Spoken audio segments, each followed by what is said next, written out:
c'est Mélie et Mélo et on se retrouve aujourd'hui pour une vidéo qu'on n'a pas fait depuis très longtemps. Mais qu'on avait prévu de faire depuis très longtemps aussi. Ça fait tellement longtemps qu'on la retarde. Et il s'agit d'une pause question, donc déjà ça en soi ça date, et sur le thème de la fameuse pile à lire. Avant qu'on commence notre débat autour de la question, n'hésitez pas à nous proposer des questions sur lesquelles on pourrait débattre, que vous aurez envie d'entendre et de discuter avec nous, puisque allez-y dans les commentaires, dites-nous quel est votre ressenti au niveau de la palle. Est-ce que pour vous c'est plus un poids? Est-ce que vous avez une très grande palle du genre 200 livres? Est-ce que vous êtes plutôt comme moi ou pas? Ou comme Mélie, voilà, n'hésitez pas à discuter avec nous. Qu'est-ce que la pile à lire? Tout le monde n'en a pas la même définition. Qu'est-ce que c'est pour toi la pile à lire? En fait moi à la base le mot pile à lire je le connaissais pas et je l'utilisais pas avant la création de la chaîne et avant que je rentre dans le monde Bookstagram, Booktube, etc. et que je lise des blogs, des challenges, etc. Pile à lire pour moi ça avait pas de sens, il y avait les livres que j'ai achetés que j'attendais de lire et puis c'est tout quoi. Voilà. Et donc du coup j'ai découvert ce terme que je n'aime pas du tout et que je trouve assez mal approprié au final, en fonction des circonstances. Du genre, pour un challenge, pour moi, une pile à lire, ça a tout à fait un sens, puisque c'est des livres que j'ai sélectionnés et que mon objectif, c'est de les lire pendant ce challenge. Donc c'est vraiment une pile à lire avec l'objectif de les lire. Alors qu'une pile à lire juste parce que tu les as achetés, pour moi, c'est plus une pression et un stress, genre des livres que tu es forcé de lire un peu en quelque sorte, alors que ça devrait juste être un plaisir et ça enlève un petit peu ce plaisir-là. Voilà, et donc ce terme, je l'aime pas trop pour...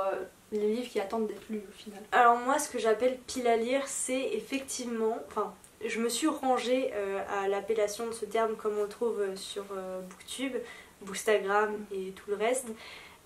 C'est vrai que je l'utilisais pas du tout avant, très certainement parce que j'en avais pas je crois. Bah si c'est sûrement un mensonge. Mais voilà, il n'y avait pas de mots pour ces livres que j'avais à lire, les livres que j'ai à lire quoi en gros. Voilà. Et là encore il y avait une distinction entre les livres que j'ai à lire parce que je les possède et les livres que j'ai à lire soit parce que des gens de mon entourage les ont, soit parce que ce sont des classiques qu'il faut lire. Des livres à lire, voilà.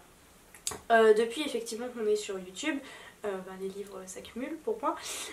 Et donc effectivement il y a cette pression du mot pile à lire, et pour moi la pile à lire ça représente tous les livres que j'ai accumulés et les e-books parce que je rentre aussi des e-books dedans. Alors quand je fais le compte c'est pour ça que je fais la distinction entre ma pile à lire papier et ma pile à lire e-book. La pile à lire e-book d'ailleurs je ne la compte plus en fait, tout simplement parce que entre ceux que j'achète quasiment rien et ceux qui sont gratuits et que finalement ça prend pas de place, voilà, ça me dérange moins. C'est vrai que la pile à lire papier a beaucoup plus d'impact à ce niveau là. Voilà, moi c'est tous les livres que j'ai en ma possession, alors dans mon appart et actuellement aussi un peu éparpillé, mais en gros que j'ai, qui sont à moi ou à mes parents, enfin qui sont dans mon environnement, que j'ai à lire. Et dedans je compte par exemple des classiques, parce qu'il y a une grande bibliothèque de classiques chez moi que j'aimerais beaucoup lire, et donc pour moi ce sont des livres à lire, voilà. C'est ça ma pile à lire. Alors ça a un peu évolué depuis quelques temps, puisque maintenant effectivement même les livres classiques à lire ne font plus partie de ma pile à lire. Je sais qu'un jour ou l'autre ils en font partie, quand je les poserai sur cette fameuse pile qui s'est matérialisée, voilà, c'est devenu quelque chose de physique. Mais pour l'instant c'est vrai que je les ai sortis. Et voilà. Et du coup je pense que la vision de Mélo là-dessus est assez intéressante. Cette pile à lire pour les challenges qui est effectivement très logique, qui a un objectif, qui a une finalité en soi, et qui se fait avant le challenge et qui se défait après si elle n'a pas été terminée. Bon, c'est dommage, mais voilà. Et c'est vrai que je pense que je vais me ranger à cette appellation-là. Alors après, comment appeler tous ces livres qui sont chez moi, parce que malheureusement il y en a beaucoup qui sont chez moi et que je n'ai pas lus, ça je ne sais pas encore. Parce que le vrai problème avec la pile à lire de livres qu'on a acheté, c'est comme j'ai déjà dit, ça donne une certaine obligation, sauf qu'au bout d'un moment, il y a des livres qui traînent. Le fait qu'on soit venu sur YouTube, etc., ça nous a fait acheter énormément d'un coup, chose qu'on n'avait pas trop l'habitude avant, et on s'est retrouvé du coup avec une énorme pile à lire. Et le problème c'est que du coup il y a des lectures qui traînent, qui faisaient très envie au début, puis petit à petit elles font de moins en moins envie, et donc celle-ci normalement devrait dégager de la pile à lire, parce que si on n'a plus trop envie, il ne faut pas se forcer, et si on se force ça ajoute un impact et ça enlève un petit peu du plaisir, du choix du livre. Ça nous force à choisir ce livre là plutôt qu'acheter un nouveau livre qui nous fait nettement plus envie en fait. Je suis un peu moins d'accord parce que dans les faits, j'ai beaucoup de livres dans ma pile à lire, ce qui n'est plus du tout le cas de Mélo. J'en ai un actuellement. Voilà, on n'a pas, moi j'ai pas fait les comptes exacts, je dois en avoir une cinquantaine, grosso modo papier. cinquantaine de livres à lire en papier qui sont chez moi et parmi lesquels je fais un choix chaque fois que j'ai envie de... Enfin, chaque fois que je termine un livre, je fais un choix parmi ceux-là. Et pour l'instant, il y en a certains qui datent, hein. Il y en a certains que j'ai achetés il y a 1 an, 2 ans, 3 ans. Et ben, il n'y en a aucun qui ne me fait plus du tout envie. Alors je sais que selon la période, je lis pas les mêmes types de livres, donc je sais que j'en aurai plus envie à un autre moment, mais j'en aurai quand même envie. En fait, je sais pas si c'est parce que j'ai envie de voir disparaître cette pile à lire, ou si c'est juste parce que j'ai vraiment envie de les lire. Je pense que c'est que j'ai quand même vraiment envie de les lire. Mais voilà, j'ai pas ce problème-là avec ma pile à lire, avec mes livres qui s'accumulent, pour l'instant en tout cas. Je suis jamais tombée sur un livre que j'ai acheté et qui ne me fait plus du tout envie. Au contraire, pour moi, c'est plus le rappel.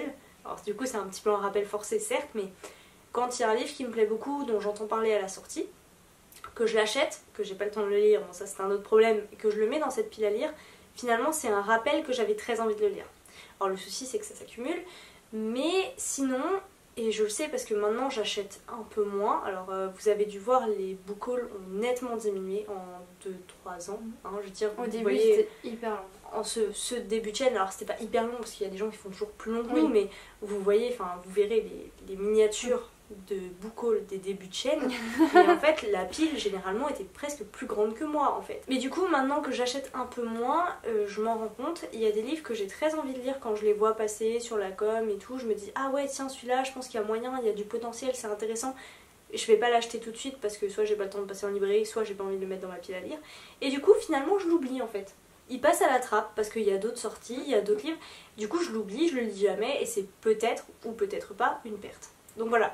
Pourquoi j'aime bien cette pile à lire, c'est que finalement c'est un peu, si je le vois dans ma pile à lire, par exemple prenons un exemple concret, j'ai acheté le 2e tome du Dernier Magicien, je l'ai mis dans ma pile à lire et là je l'oublierai pas quoi. Je sais, tous les jours il sera là, il va me narguer, il va me dire je suis là, tu m'oublies pas. Alors que, autre exemple concret, très simplement, le tome 3 de la trilogie Les Puissants, que j'ai beaucoup aimé comme trilogie, que j'ai trouvé très original, je voulais finir cette trilogie, quand il est sorti, j'ai pas acheté de livre. Et donc du coup en fait au début je me suis dit ah ouais faut que je le lise, c'est passé à si j'ai l'occasion c'est passé à bon je l'ai pas. Et finalement un jour je suis tombée dessus d'occasion en librairie, j'ai fait allez hop c'est l'occasion, je le prends, il est dans ma pile à lire et là je sais avec quasi certitude que bon si possible je le terminerai en 2019. Mais ce sera une de mes priorités 2020. Mélie a dit que elle, ça lui arrivait jamais, qu'elle ait un livre qui était dans sa pile à lire, qu'elle n'avait plus envie de lire. Et moi, ça m'est surtout arrivé au moment où j'ai commencé à acheter de plus en plus d'occasions. Alors tu vois un livre à 50 centimes, tu te dis oui bon au cas où, même s'il te donne juste un tout petit peu envie et pas hyper envie, tu l'achètes quand même. Et j'ai fait ça beaucoup au début de la chaîne. J'ai acheté pas mal de livres d'occasion à 1,50€, même pas dans des brocantes. Et au final, ils sont toujours là. Et sur la dizaine que j'avais acheté, j'en ai lu 2, un truc comme ça, et le reste, je les lirai jamais parce qu'ils me font plus envie. Et donc le problème avec cette pile à lire, c'est que du coup, on a du mal à dire bon on l'a acheté et on va pas le lire parce qu'on n'a plus envie. Ça c'est difficile, ça donne une impression de gâchis, etc. C'est pour ça que du coup je préfère ne plus avoir, on va avoir une toute petite pile à lire. Pour moi le maximum c'est 10. Maintenant j'achète de moins en moins, voire plus du tout, mais à l'époque où j'achetais, j'aimais beaucoup en fait acheter 2-3 livres qui me font très envie et les lire dans la foulée. Et le problème d'une pile à lire c'est qu'on ne fait plus trop ça et en plus ça vaut pas tellement le coup au final d'avoir une si grande pile à lire. Je ne sais pas où est-ce que vous en êtes dans votre vie et tout, mais au début t'as pas assez d'argent pour acheter tout ce que t'as envie et t'as pas assez d'argent. Et par contre t'as beaucoup de temps pour lire, enfin en tout cas dans mon cas j'avais beaucoup de temps pour lire, j'avais pas assez d'argent pour suivre mes lectures, donc au final je me retrouvais sans pouvoir rien lire. Et après cette période là, il y a la période où tu commences à avoir de l'argent et donc du coup juste avant tu rêvais d'avoir plein d'argent pour t'acheter tous les livres que tu veux, donc t'arrives dans cette période où tu commences à avoir de l'argent et t'achètes effectivement tous les livres dont t'as envie et tu te retrouves avec une énorme palle et au final tu te rends compte que ça te fait plaisir sur le moment mais au long terme ça fait pas assez plaisir en fait. Et donc moi j'en suis à cette période après t'achètes tout ce que tu veux et donc je me rends compte que acheter ne me procure pas tellement de plaisir, c'est un plaisir trop court et ça vaut pas le coup, enfin je trouve. Alors moi je reconnais ces périodes là et je suis tout à fait d'accord avec leur enchaînement. J'ai eu beaucoup de chance parce que ces périodes de ma vie quand j'y pense ont vraiment coïncidé avec notre entrée dans la booktubosphère. Donc en fait j'ai vraiment commencé à avoir assez d'argent pour m'acheter ce que je voulais. Alors en occasion, hein, on se calme, ce que je voulais et autant que je voulais. vraiment au moment où on a commencé Booktube, donc au moment où on va dire le pic de consommation en termes de livres a explosé, mais vraiment explosé, et à un moment aussi où j'avais le temps de lire. Alors il fallait le trouver le temps, mais très clairement je l'avais, alors que maintenant, et ça c'est la suite de mon problème avec ma pile à lire, c'est que j'ai beaucoup moins le temps pour lire. Voilà. Alors, vis-à-vis de ça, comment se crée cette pile à lire? Chez moi, c'est pas un besoin conscient, c'est pas du tout un désir que j'ai d'avoir une pile à lire chez moi en me disant je vais acheter ça, ça, ça, les mettre dans ma pile à lire et j'ai ma petite bibliothèque maison. Non. C'est vraiment inconscient, c'est juste que, voilà, comme je vous le disais, il y a des suites de séries qui sortent. Là, il y a une occasion qui passe, je me dis, waouh, ce livre-là, il est rare. Enfin, rare, parce que ça existe, c'est ça. Mais si je le prends pas maintenant, je le retrouverai plus d'occasion. Là, j'ai cette chance-là, il faut que je la saisisse, je prends, je mets dans la pile. Alors ça allait quand j'avais le temps de lire. Maintenant, c'est beaucoup plus problématique, au sens où, depuis quelques mois, j'ai beaucoup moins le temps de lire. Et du coup, les livres s'accumulent beaucoup plus vite. Alors, ça aussi, il y a aussi autre chose qui va avec cette période de ma vie, c'est que j'ai moins le temps de lire, certes, mais j'ai aussi moins le temps d'aller acheter des livres. Donc ça va. J'ai aussi moins le temps d'aller farfouiller sur Gibert, sur Momox, donc bon. J'ai aussi beaucoup moins le temps, c'est vrai, de regarder des vidéos de copines booktubeuses. Qui donnent envie de tout acheter. Qui donne très très envie, ça c'est génial, hein. C'est pour ça qu'on fait ça, c'est pour partager la lecture et tout. Le souci c'est quand ça donne envie d'acheter. Donc oui, les vidéos booktube donnent très très envie de lire des livres et donc du coup ça accentue cette consommation et donc la taille de la surtout pile à au lire. début. Surtout avec les book hauls, etc. On voit des gens qui achètent plein. Enfin... Et donc du coup, comme j'ai moins le temps de voir, je pense que je suis moins au courant des dernières sorties. Alors forcément les sagas que j'ai commencé, je suis au courant, donc du coup forcément j'achète, mais je suis moins au courant des dernières sorties. Finalement j'achète moins. Donc c'est pas plus mal, comme ça ma pile à lire n'augmente plus trop en ce moment. Alors, cela dit, pour moi il n'y a pas que du négatif à avoir une pile à lire. Je pense que je le vis mieux que certaines personnes parce que j'ai pas le côté anxiogène de la pile à lire. Il faut absolument que tu me lises là, je suis là, j'attends depuis 2 ans. Ouais, bon, un petit peu pas quand même. 2 ans, mais ça dépend des gens. C'est vrai, il y en a qui attendent depuis 2 ans, je l'admets. Moi, ce que j'aime bien, donc il y a des désavantages certes sur lesquels je reviendrai, mais pour moi, l'avantage c'est quand même d'avoir le choix en fait. Quand j'ai terminé une lecture, d'avoir un choix immédiat dans ma chambre, de me dire ouais, ça y est, j'ai fini un truc là, c'était top, qu'est-ce que j'ai envie de me mettre sous la dent, de voir. Alors du coup les 50 qui sont là, et de feuilleter, de regarder, premier chapitre, de voir le résumé, la couverture, peser, sentir, regarder et me dire ah ouais ok c'est bon. Alors du coup il y a le problème d'avoir trop de choix. Ça c'est quelque chose que je comprends, c'est vrai, mais au final moi à l'époque où j'avais une grosse pile à lire et j'avais beaucoup de choix, au final j'arrivais plus à choisir, mes envies changent beaucoup très vite. Et donc du coup les livres le choix que j'avais ne me convenait plus et c'est plus les choses qui me faisaient vraiment très envie, du coup ça me gâchait un petit peu le plaisir de prendre un livre pour le lire, puisque au final je prenais un livre que j'avais très moyennement envie de lire. Et au final, bon ça se fait que si on a la possibilité d'aller acheter assez rapidement les livres qu'on veut, mais ça me faisait plus plaisir d'aller en magasin et de me dire bon voilà celui-là j'ai très envie de le lire, je l'achète, puis j'achète celui-là, je le lirai juste après. Et donc du coup ça me faisait plus plaisir que de choisir parmi ma pile à lire. Et au final, maintenant que j'ai réduit ma consommation énormément et que je vais plus à la médiathèque et qu'en plus j'ai la chance d'avoir une médiathèque qui prête des e-books, et en plus de ça maintenant j'ai Amazon Premium, du coup j'ai un e-book par mois que je peux choisir parmi un large choix. Du coup au final, même si je possède pas le livre, je sais que je ne serai pas limitée pour le lire, il suffit que je prenne en e-book, ou même des fois c'est pas cher, des fois c'est cher et je l'achète en e-book, mais voilà. Donc au final j'ai quand même cette possibilité et j'ai même un choix beaucoup plus large que si j'avais une pile à lire qui était là à me dire ah mais va pas acheter un livre ou va pas louer un livre, enfin emprunter un livre alors que t'en as tout plein à lire ici quoi. Alors du coup de mon côté les effets négatifs de la pile, puisque ça c'en est pas un, c'est que ça me donne très très envie de lire. C'est pas un effet négatif en soi, mais du coup je rentre chez moi, j'ai plein de trucs à faire, je me dis j'ai envie de lire en fait. Je vois tous ces livres et je me dis ah si seulement je pouvais avancer dans ma lecture et en commencer un autre, ce qui n'est malheureusement pas possible. Voilà. Donc c'est juste peut-être une petite nostalgie de ce moment de ma vie où je pouvais lire beaucoup et qui n'existe plus et qui est parti. Peut-être une petite frustration de me dire il faudrait que j'ai plus de temps. Et de me dire j'ai pas assez de temps, j'ai pas assez de temps dans ma vie pour faire tout ce que je veux faire et du coup j'ai pas assez de temps dans ma vie pour juste me poser et prendre un des bouquins et faire diminuer cette pile. Ouais. Ouais, moi aussi, clairement, ce côté frustration est très présent, peut-être plus présent que le côté vraiment anxiogène, parce que bon, il suffit de relativiser un petit peu, on va peut-être pas stresser pour des livres non plus, quoi. Mais oui, c'est vraiment une énorme frustration, puis en se disant, bon bah on a acheté ça, mais on n'a plus envie de le lire, et puis c'est du gâchis, on a gâché, bon, si c'est un grand format, c'est presque 20 €, s'il n'était pas d'occasion, enfin, etc., quoi. Même un livre de poche, ça reste quand même 8-9 €, et enfin, c'est dommage. Alors moi j'ai moins ce sentiment de gâchis parce que comme je vous le disais, les livres que j'ai achetés m'intéressent toujours. Bon, à part un, mais c'est pas grave. Ils m'intéressent toujours, du coup j'ai pas ce regret d'avoir gâché de l'argent. Et je me dis, au pire si je le lis pas, je le revendrai. Oh, mes lectures sont tellement pas des lectures que tout le monde aime que si je sais que je pourrais pas le revendre vraiment. Donc, Ensuite, pour moi, le deuxième petit point négatif, c'est que il y a, en plus de cette frustration, peut-être une petite culpabilité. Alors pas par rapport au gâchis, mais ouais, par rapport aux autres livres que je vais acheter. Je culpabilise vis-à-vis de mes autres livres que j'ai pas lus. Voilà. Je me dis, ah bah merde, tu vois, celui-là, il doit pleurer tout seul dans son coin, je l'ai toujours pas ouvert, c'est une honte, quoi.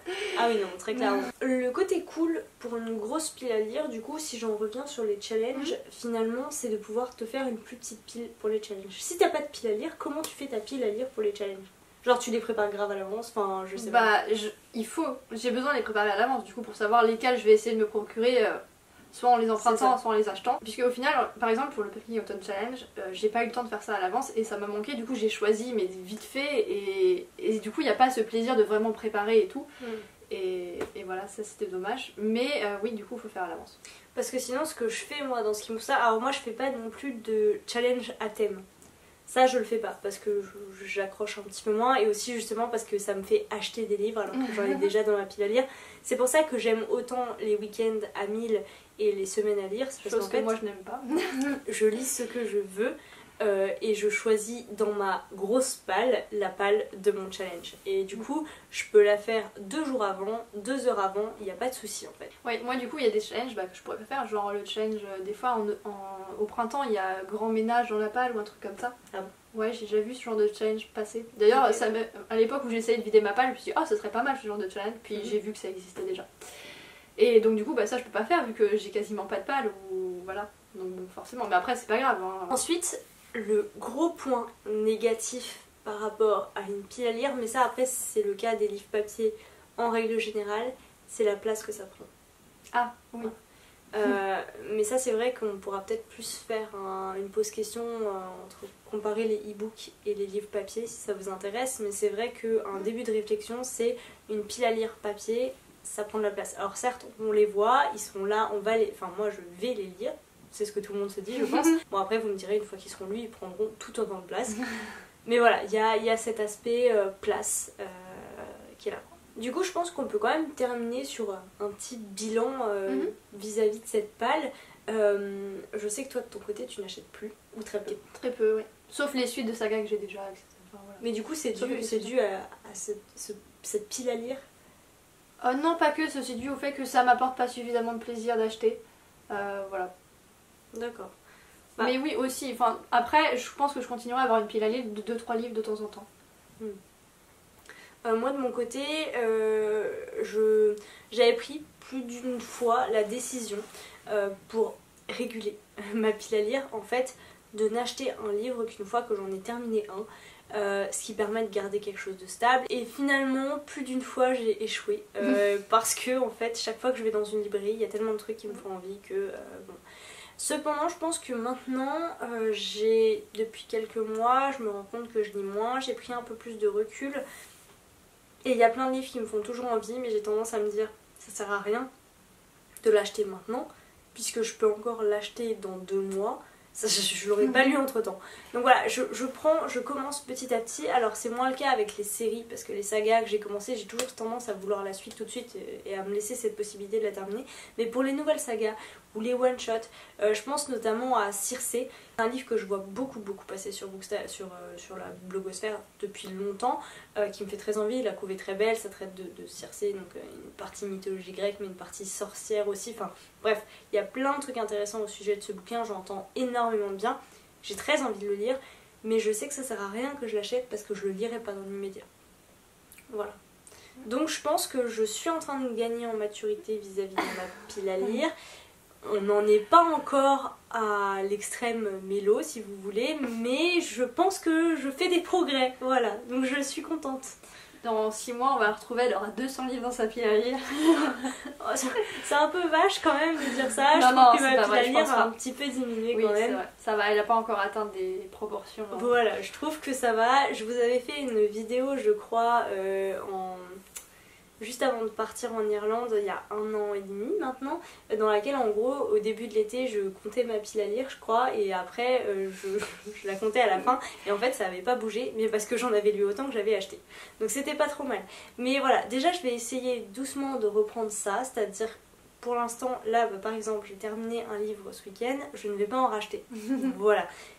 Le problème étant que nous sommes jurés du Pélib et que là il y a plein de livres à lire. Alors pas forcément que j'ai acheté, il y en a beaucoup qui ont été offerts par les maisons d'édition, mais ça fait quand même beaucoup de lectures d'un coup et du coup ça va un peu me chambouler. Mais du coup, celles-là, je les compte pas dans ma pile à lire au final. Moi non plus. Par contre ceux-là, alors... Même si moi, les books ont été offerts, je les compte pas. Alors moi je les compte dans ma pile à lire c'est des à possibilités. disposition. Voilà, c'est ça. Je les compte dans c'est à disposition. Je n'ai pas d'obligation de les lire. Si j'ai envie, ils sont là, je peux. Mais c'est pas une obligation. Voilà. Mais pour moi, ça fait partie de la pile à lire e-book, tu vois. Des trucs possiblement lisibles. Moi, je préfère pas les compter. Mais je les ai pas choisis. Voilà. Donc bon. Et donc du coup, pour conclure, moi je vais continuer, parce que ça me fait énormément plaisir, à faire des piles à lire pour les challenges. Ça c'est quelque chose que j'aime beaucoup. Et puis le mot pile à lire pour les livres que j'aurais achetés ou que j'aurais trouvé, etc. Il faut qu'on trouve un nom. Je le considère pas trop en fait, j'utilise pas trop. Faudrait trouver un nom pour ça. Ouais, faudrait trouver un autre nom. Bon, toi t'en as pas, mais j'ai cherché, du coup, j'ai pas trouvé. Non mais j'en aurais quand même de temps en temps, là c'est exceptionnel. Voilà, je pense qu'on a fait un peu le tour de ce qu'on avait à dire sur le sujet. Il y a peut-être d'autres choses qui nous reviendront plus tard et on se dira zut, on les a oubliées, mais dans ce cas-là, on en parlera en commentaire. N'hésitez pas, vous, à nous dire ce que vous pensez du sujet dans les commentaires. Si vous partagez plus l'avis de Mélo, le mien, si vous avez un avis complètement différent. L'idée de ces poses questions, bien sûr, c'est de partager, de voir quelles sont les différentes approches vis-à-vis de la pile à lire. Et si vous avez d'autres sujets, n'hésitez pas à nous, pareil, soit nous les demander en commentaire, soit nous envoyer un message. Et on se fera un plaisir de débattre. Parfois on a le même avis, c'est compliqué, mais au moins d'échanger sur ce sujet. Et pourquoi pas en incluant vos propres remarques si vous nous en faites part à l'avance. Voilà. En tout cas, n'hésitez pas, les commentaires sont ouverts pour ça. Et puis en attendant notre prochaine vidéo, on vous souhaite à toutes et à tous de très très belles lectures.